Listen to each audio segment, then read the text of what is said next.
वालेकुम। मैं उम्मीद करता हूँ आप सब खैरियत से होंगे। तुम देख रहे हो मेरा चैनल हसनैन एग्रीकल्चर व्लॉग।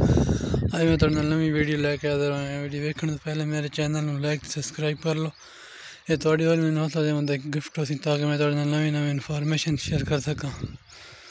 दोस्तों, ये रात का तूफ़ान और तेज़ बारिश आई है, जिसकी वजह से ये हमारी बाढ़ के जो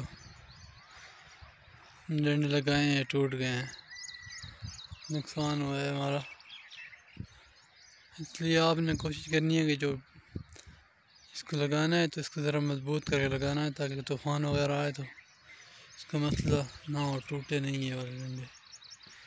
ये देखो हमारे 1 2 3 4 हर जगह भी नरम थी, इसलिए वो तूफ़ान आया और ज़रा मसला बन गया।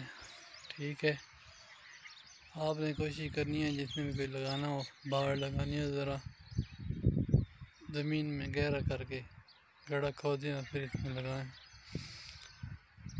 ठीक है दोस्तों।